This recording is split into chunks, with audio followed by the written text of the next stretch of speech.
प्रश्नमाला 10 से question number 1 करा कि नीचे दी गई आकृति के सभी कोणों का नाम लिखिए। यहाँ पे जो आकृति है उसका कोण बनाना है, मतलब कोण का नाम लिखना है। जैसे यहाँ पे देखिए जहां पर भी झुकाव बिंदु है यहाँ पर कोण बन रहा है, यहाँ पर भी कोण बन रहा है, यहाँ पर भी, सभी एंगल आपको लिख देनी है। देखिए यहाँ पर भी बन रहा है, यहाँ पर भी, यहाँ पर भी। आपको पेंसिल से लिखना है या नहीं तो आप अलग से ही फोटो बना लीजिए। देखिए इसको लिखने का एक ही तरीका होता है। जैसे मान के चलिए इसको पकड़ लेते हैं, क्या लिखेंगे, FAE, एफ कोण ऐसे लिखेंगे, एफ कोण, कोण दर्शाने का यह तरीका हुआ FAE। देखिए ए को बीच में रखेंगे हमेशा, जिस एंगल जहां पर एंगल बन रहा है उसको हमेशा बीच में रखा जाता है। उसके बाद देखिए EA, ये FEF आप उल्टा भी लिख सकते हो, जैसे EAF इस तरह भी लिख सकते हो, इससे कोई फर्क नहीं पड़ेगा, लेकिन बीच में ए आना चाहिए। अब देखिए यहाँ पर क्या करेंगे, यहाँ पर भी इस तरफ से बन रहा है, क्या बनाएंगे, कोण EAC, कोण EAC, फिर कॉमा देंगे, कॉमा देते चलेंगे और जितना कोण है बनाते चलेंगे। यहाँ पर EF हुआ, उसके बाद देखिए यहाँ पर और क्या एंगल बन रहा है, कोण BAC, इस तरह भी यहाँ पर भी बन रहा है कोण BAC। उसके बाद और भी बन रहा है, यहाँ पर क्या बन रहा है, CAF, जितना तीनों एंगल को मिला के बन रहा है CAF, या नहीं तो यहाँ से आप ले सकते हो BAF,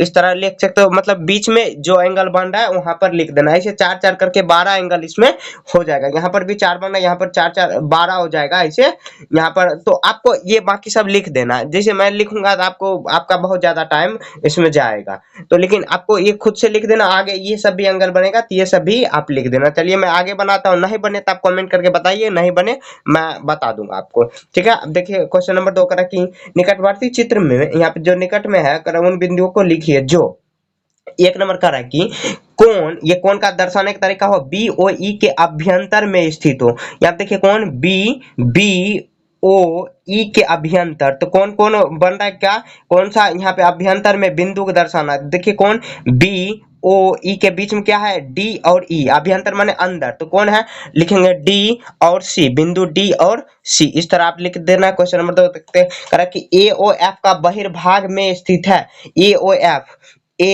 AOF के बहिर्भाग, AOF बहिर्भाग में, तो ये सब CDEF सब बहिर्भाग में ही है, तो लिख देंगे EDCB, ये सब बिंदु, ये सब हुआ बहिर्भाग। उसके बाद क्वेश्चन नंबर 3 में देखते हैं करा कि EOC के अभ्यंतर स्थित हो।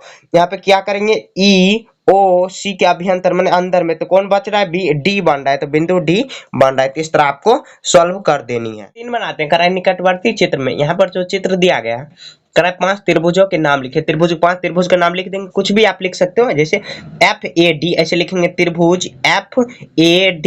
उसके बाद फिर कॉमा देंगे, क्या करेंगे, त्रिभुज, ये त्रिभुज का दर्शाने का तरीका हुआ। उसके बाद ये त्रिभुज ले लेंगे, आपको जो मर्जी वो लिख सकते हैं, CA, आप उल्टा पुल्टा भी ये लिख सकते हो, जैसे FEC इस तरह भी लिख सकते हो।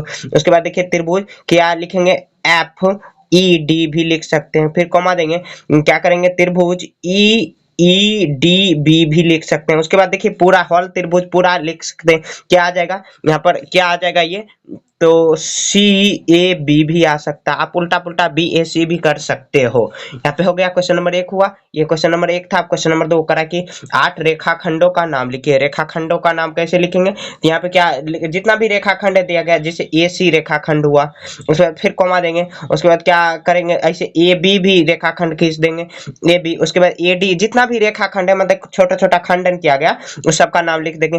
FE भी लिख सकते हैं आप, EF भी लिख सकते हो, उल्टा पुल्टा हो सकता है, BC भी लिख सकते हैं।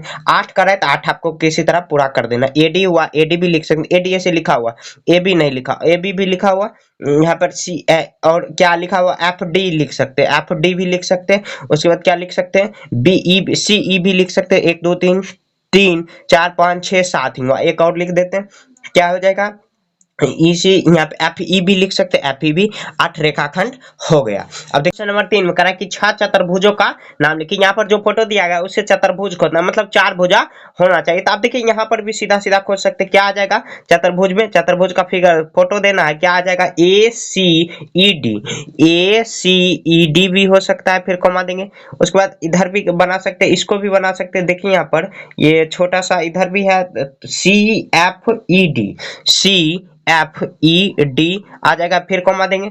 उसके बाद क्या आ जाएगा, यहाँ पर और भी फोटो आ जाएगा। इसी तरह यहाँ पे ऐसे 6 आउट आ सकता है। AB हो गया, यहाँ पे देखिए। उसके बाद क्या करेंगे, ABEF, ABEF, यहाँ पर भी देखिए ये पूरा पूरा बन रहा है। तो इस तरह भी बना सकते हैं, चतुर्भुज का साइन देंगे, ABEF भी बन सकता है।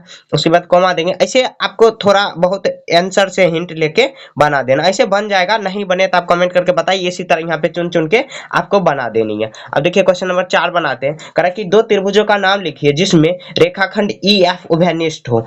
EF जो है उभयनिष्ठ होना चाहिए। तो क्या लिखेंगे, ऐसे लिख सकते हैं हम लोग, CFE, और कौन सा यहाँ पे बना सकते हैं, ऐसे बना सकते हैं। और दूसरा भी हो सकता है F, यहाँ पे ऐसे बना सकते हैं DFE। देखिए EF जो रेखाखंड है वो दोनों उभयनिष्ठ आ गया। तो यहाँ आपको इस तरह सॉल्व कर देनी। चार में कह रहा है कि एक चतुर्भुज खींचिए। एक चतुर्भुज बना देना। चतुर्भुज 4 भुजा की होती है, एक चतुर्भुज बना देते हैं। चतुर्भुज, ये चतुर्भुज हुआ, ऐसे लिख देते हैं चतुर्भुज।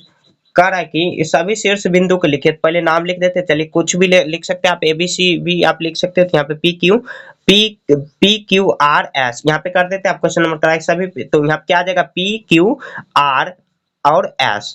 तो यहाँ पे क्या हुआ, सभी बिंदु, ये शीर्ष बिंदु आ गए। शीर्ष बिंदु मैंने पहले ही बता दिया कि मतलब जहां ऐसा पॉइंट जहां 2 या 2 से अधिक आके रेखाखंड मिले। तो यहाँ पे देखिए, यहाँ पर भी मिल रहा है, यहाँ पर भी 2 मिल रहा है, यहाँ पर भी 2 रेखा मिल रहा है। उसके बाद क्वेश्चन नंबर 2 देखते हैं। सभी कोण को लिखिए। तो यहाँ पे क्या आ जाएगा, कोण P, कोण Q, यहाँ पे कोण Q, उसके बाद कोण R, कोण S।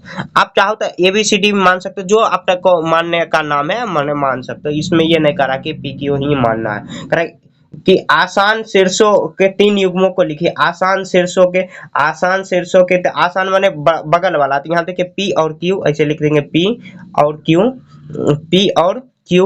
उसके बाद फिर कॉमा देंगे। उसके बाद क्या आ जाएगा, S, और यहाँ पे क्या आ जाएगा, R और S आ जाएगा, R और S। उसके बाद इस तरह यहाँ पे कर सकते हैं। क्या करेंगे, यहाँ पर ऐसे भी बना सकते हैं। तो करें कि आसान 3 युग्मों का नाम लिखिए।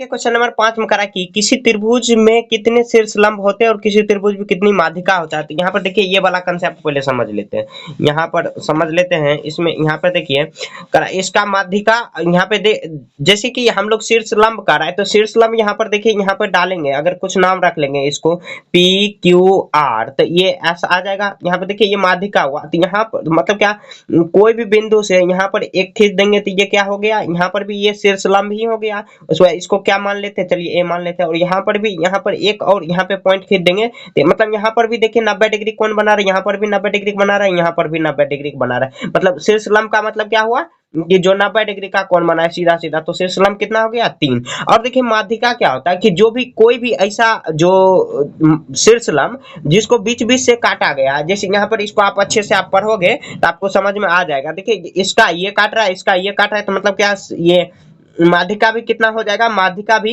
3 ही होगा। आपको याद भी रखना कि किसी भी त्रिभुज में 3 माध्यिका, 3 शीर्ष, 3 भुजा, 3 कोण, मतलब कि त्रिभुज में सभी 3 होता है। तो इसी के साथ ये चैप्टर खत्म हो चुका है। तो अगर आपको कहीं कंफ्यूजन है तो आप कमेंट करके बताइए कि ये समझ में नहीं आया, मैं अलग से उसको समझाने का प्रयास करूंगा। तो मिलेंगे नेक्स्ट चैप्टर में, तब तक के लिए जय हिंद, जय भारत।